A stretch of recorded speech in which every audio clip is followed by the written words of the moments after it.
ఆంధ్రప్రదేశ్లో మద్యం కుంభకోణానికి సంబంధించి దర్యాప్తు తీవ్రతరం చేశారు ఆంధ్రప్రదేశ్ పోలీసులు. ఇందులో భాగంగా ఇప్పటికే దాదాపు 9 మందిని అరెస్ట్ చేసినటువంటి పోలీసులు అందులో భాగంగా వాళ్ళ దగ్గర నుంచి మరిన్ని కీలకమైన విషయాలు రాబట్టేందుకు ఇప్పటిదాకా అనేక రకాలుగా విచారణ జరిపించారు. ఎట్టకేలకు విషయాలు బయటకు రానేటువంటి సందర్భంగా చివరికి లైట్ డిటెక్టర్ టెస్టులు చేయాలని చెప్పేసి భావిస్తున్నట్లు అర్థమవుతుంది.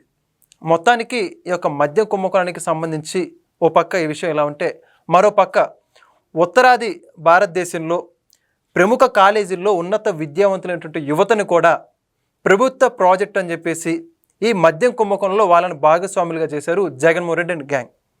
ఈ రెండు అంశాలకు సంబంధించి కూడా మరిన్ని విషయాలు తెలుసుకునే ప్రయత్నం చేద్దాం. మనతో ఉన్నారు senior journalist and political analyst Katta Karthik garu. Karthik గారు నమస్కారం అండి. నమస్తే వెంకట్. సార్, మద్యం కుంభకోణానికి సంబంధించి తీగ లాగితే డొంక గదినటువంటి వ్యవహారం. కానీ ఇప్పటి వరకు ఎన్నో ఆధారాలు వచ్చినప్పటికి కూడా కేంద్ర అత్యంత ఉన్నతమైన దర్యాప్తు సంస్థ అయినటువంటి ఈడీ కూడా ఎంటర్ అయింది. విదేశీ వ్యవహారాలకు సంబంధించి కూడా కీలకమైన విషయాలు అయితే బయటకు రావడం జరిగింది. కానీ వీటిని కోర్టులో ఆధారాలు నిరూపించేందుకు లై డిటెక్ట్ టెస్ట్ మాత్రమే సాధ్యం అని చెప్పేసి భావిస్తున్నట్లు అర్థమవుతుంది. మరో పక్క చూసుకుంటేనేమో ఎంతో ఉన్నతమైన భవిష్యత్తు ఉన్నటువంటి యువకుల్ని, వాళ్ళకి ఏమీ తెలియని, అసలు చెప్పాలంటే పూర్తిగా దీనికి సంబంధించి పూర్తి సమాచారం ఇవ్వకుండానే ఒక ప్రభుత్వ ప్రాజెక్ట్ అని చెప్పేసి మాయమాటలు చెప్పి వాళ్ళని నమ్మించి మద్యం కుంభకోణంలో ఈ యొక్క నగదు లావాదేవీలకు సంబంధించి వాళ్ళు కూడా ఇరికిచ్చేశారు జగన్మోహన్ రెడ్డి గారి గ్యాంగ్. ఈ రెండు అంశాలకు సంబంధించి మీరే ఉంటారు. Lie detector test, narco analysis test తెలుగులో. ఓకే. నార్కో అంటే గ్రీక్ భాషలో తిమ్మిరి. ఇది ఎలా చేస్తారు? సూపర్ సినిమాలో అలీకి బ్రహ్మానందం పెడతాడు. ఒకసారి ఎందుకని టెస్ట్ చేద్దామని అలీ అబద్ధం చెప్తాడు. నువ్వు ఆడా మగ అంటే ఆడా అంటాడు. ఇది తప్ప నరిసిద్ది. అరవగానే చెంప మీద ఒకటి బిగుదే బ్రహ్మానందం, నిన్ను మిషన్ టెస్ట్ చేయాలి, నువ్వు మిషన్ టెస్ట్ చేయొద్దు అని. అప్పుడు అంటే అబద్ధాలు చెప్పే వాళ్ళతో నిజాలు చెప్పించేటువంటి ఒక ఎగ్జామిన్, ఒక నమ్ముతున్నటువంటి సైంటిఫిక్ ఎగ్జామిన్. ఇది ఈ మద్యం కేసులో వాడబోతున్నారు అనేటువంటి, అంటే వాడాలనే ఒక అభిప్రాయానికి వచ్చారు. ఎవరు? మద్యం కేసుని ఎంక్వైరీ చేస్తున్న సిట్ అధికారులు. వాళ్ళు ఉన్నతాధికారులతో సంప్రదించి ప్రభుత్వంతో సమాలోచన జరిపి కోర్టులో పిటిషన్ దాఖలు చేస్తారు. కోర్టు అంగీకరిస్తే ఆ టెస్ట్ చేస్తారు. కోర్టు అంగీకరించకుండా చేసేటువంటి అవకాశం ఉండదు. ఈ నార్కో ఎనాలిసిస్ టెస్ట్ అనేది గతంలో తీవ్రవాదైనటువంటి కసబుకి చేశారు, తర్వాత గోద్రాలలో పాల్గొన్న వాళ్ళకి చేశారు, తర్వాత నకిలీ స్టాంపుల కుంభకోణంలో దీన్ని వాడారు. ఇలాంటి పెద్ద పెద్ద క్రిమినల్ యాక్టివిటీస్లో దీన్ని వాడారు. లేటెస్ట్గా కోల్కత్తాలో అత్యాచారం జరిగింది కదా ఒక మెడికో మీద, అక్కడ కూడా ఈ నార్కో ఎనాలిసిస్ టెస్ట్ వాడారు. ఆ తర్వాత ఇప్పుడు ఈ కేసులోనే వాడారనేటువంటి ఒక అభిప్రాయంలో ఎంక్వైరీ చేస్తున్న సిట్ అధికారులు అభిప్రాయానికి వచ్చారు. ఇది ఒక పెద్ద పెద్ద కేసుల్లో, దేశానికి నష్టం కలిగించే కేసుల్లో వాడుతూ ఉంటారు. ఇప్పుడు మద్యం కేసును కూడా అలాగే పరిగణిస్తూ ఉన్నారు. ఎందుకంటే మద్యం కేసుల్లో తవ్వినా కొద్దీ నిజాలు బయటకు వస్తూ ఉన్నాయి. అది చిన్న కేసుగా కనబడటం లేదు. దేశాలు దాటి డబ్బులు వెళ్ళిపోయింది అని, ఆఫ్రికాకి, దుబాయ్కి, ఇలా వేలాది కోట్ల రూపాయలు దేశాన్ని దాటి కూడా వెళ్ళిపోయింది అనేటువంటిది. ఈ కేసులో నిజాలు రాబట్టం అంత ఈజీ కాదు. అందులోనూ ఈ కేసులో ప్రధాన నిందితుడు రాజు కసిరెడ్డిని ఎంక్వైరీ చేస్తామంటే ఫస్ట్ నాకు తెలియదు అనేటువంటి సమాధానాలు వచ్చాయట. ఆధారాలు కళ్ళమని చూపిస్తున్నప్పుడు మౌనంగా ఉన్నాడంట. ఇక తప్పదు నువ్వు చెప్పాల్సిందే అన్నప్పుడు రాజు కసిరెడ్డి చెప్పిన సమాధానం ఒకటి వైరల్ అవుతుంది. ఏంటంటే, అంటే బయటకు వస్తున్న చర్చ ఏంటంటే, మీకు నిజాలు చెప్పకపోతే మహా అంటే జైలు జీవితాన్ని ఇవ్వగలరు, నిజాలు చెప్తే ప్రాణాలే పోతాయి.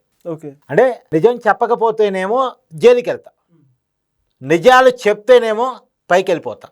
అంటే ఎవరు పైకి పంపిస్తారు? ఈ కేసులో ఉన్న బిగ్ బాసా? ఓకే.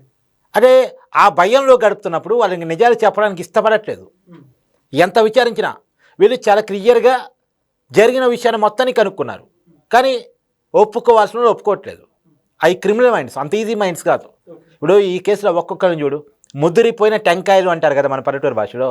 ఆ ముద్దురిపోయిన టెంకాయలు రాజు కసిరెడ్డి కావచ్చు, సజ్జల సీతారెడ్డి కావచ్చు, ధనుంజయ్ కన్ఫర్డ్ ఐఏఎస్, తర్వాత ఓఎస్రీగా పనిచేసినటువంటి కృష్ణమోహన్ రెడ్డి గారు కావచ్చు, బాలాజీ గోవిందప్ప, వీళ్ళంతా హై ఎడ్యుకేటెడ్. అండ్ వాళ్ళు విచారణ అధికారులు ఏం అడుగుతారు, ఎలా తప్పించుకోవాలో, చట్టం లూప్ హోల్స్ ఏమంటాయో అన్నీ తెలిసిన వాళ్ళు. మొన్న ఈ మధ్య లేటెస్ట్ అరెస్ట్ అయినటువంటి చెవిరెడ్డి భాస్కర్ రెడ్డితో సహా. చెవిరెడ్డి భాస్కర్ రెడ్డి న్యాయవాది కూడా, లా తెలిసిన వ్యక్తి కూడా. కాబట్టి వీళ్ళకి తెలుసు విచారణ అధికారులు, పోలీసులు ఎంక్వైరీలో ఏమడుగుతున్నారు, వాళ్ళ దగ్గర ఎలాంటి ఆధారాలు వచ్చుంటాయి, వాటిని మనం ఎలా తప్పించుకోవాలి, సమాధానం చెప్పకుండా ఎలా తప్పించుకోవాలి, ఈ విషయాలన్నిటి మీద నిష్ణాతులు వాళ్ళు. అలాంటి వాళ్ళ చేత నిజాలు తెప్పించడం అనేటువంటి అంత ఈజీ కాల్ సిట్ అధికారులకి. ఒక నేరాన్ని కనిపెట్టడం వేరు, దాన్ని ప్రూవ్ చేయటం వేరు వెంకట్. ఎందుకంటే కోర్టు ముందు ప్రూవ్ చేయాలంటే కేవలం నువ్వు కనుక్కోవటం కాదు, కనుక్కున్న దానికి సాక్ష్యాన్ని చూపించాలి, కనుక్కున్న దానికి ఆధారం చూపించాలి.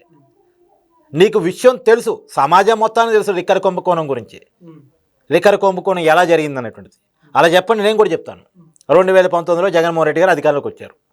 జగన్మోహన్ రెడ్డి గారు అధికారంలోకి వచ్చిన తర్వాత మొదటి స్టెప్ కింద ప్రైవేటు మద్యం దుకాణాలన్నీ కూడా ప్రభుత్వం చేతిలో తీసుకొచ్చుకున్నారు. మామూలుగా మద్యం దుకాణాలు ప్రైవేట్ వాళ్ళ చేతుల్లో ఉంటాయి, అవన్నీ ప్రభుత్వం చేతిలో తీసుకొచ్చుకున్నారు. ఎందుకయ్యా ప్రభుత్వం చేతిలో తీసుకొస్తున్నామంటే, నేను చెప్పానుగా ఎన్నికల ముందు సంపూర్ణ మద్యపాన నిషేధం చేస్తానని. చేయటం కోసం ప్రైవేట్ వాళ్ళ చేతిలో ఉంటే మద్యం షాపులు బంద్ చేయరు, ప్రభుత్వం చేతుల్లో తీసుకొని దశల వారీగా మద్యం షాపులు తగ్గిస్తూ అసలు లేకుండా చేస్తానని చెప్పాడు. నిజంగానే మొదటి దశలో కొన్ని షాపులు తగ్గించేశాడు. అంటే 3700 ఉన్న షాపుల్ని దాదాపు 3000కి తీసుకొచ్చాడు.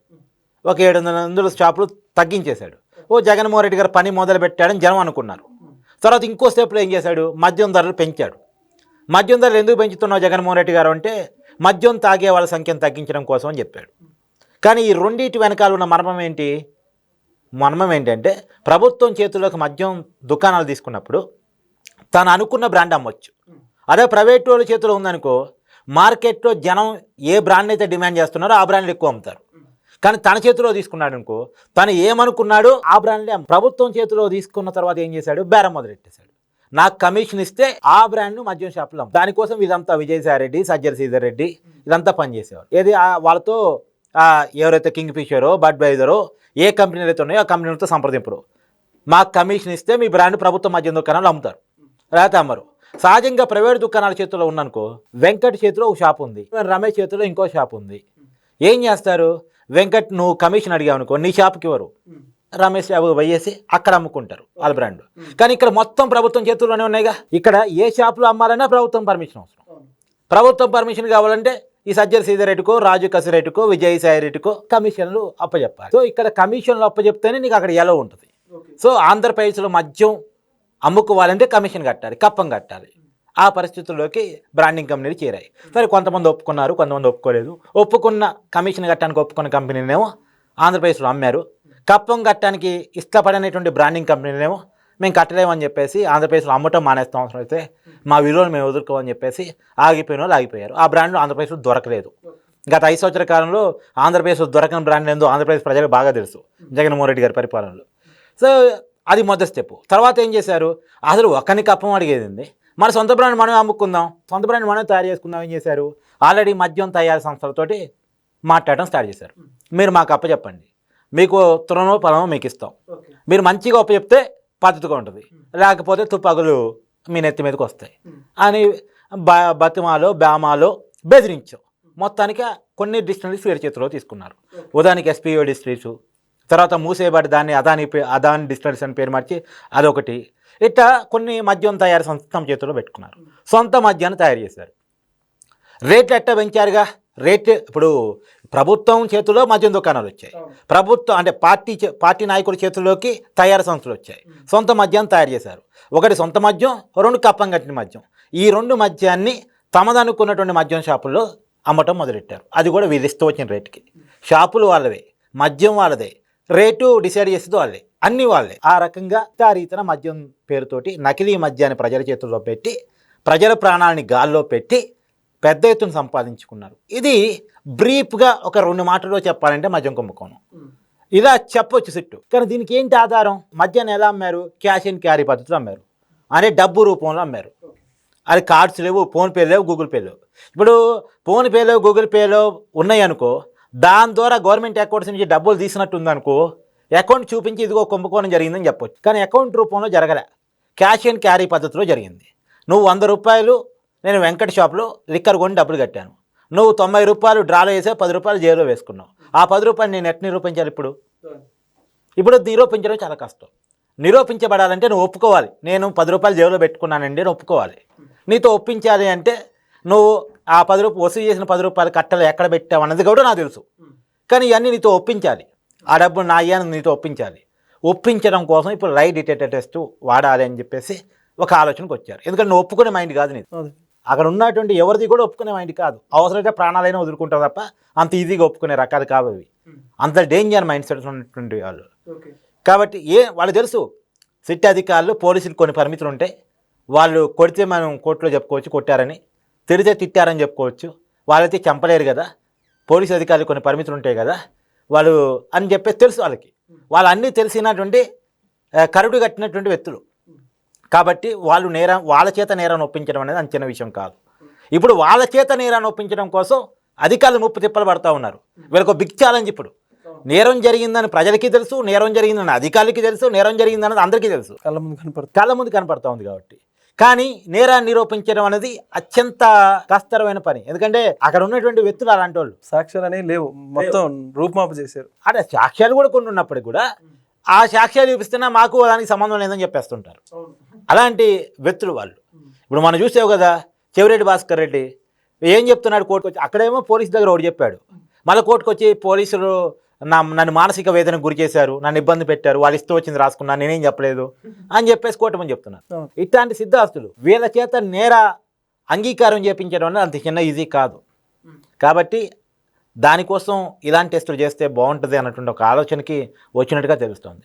నిజంగా చేస్తే మంచిదే, వాస్తవాలు వస్తే మంచిదే. ఎందుకంటే ఇది ప్రజలకు సంబంధించిన సొమ్ము. నేను సొమ్ము అనే దానికంటే కూడా ఒక పాయింట్కి బాగా విలువిస్తున్నాను. ప్రతి నా డిబేట్లో కూడా నేను ఒక విషయాన్ని చాలా క్లియర్గా చెప్తున్నాను.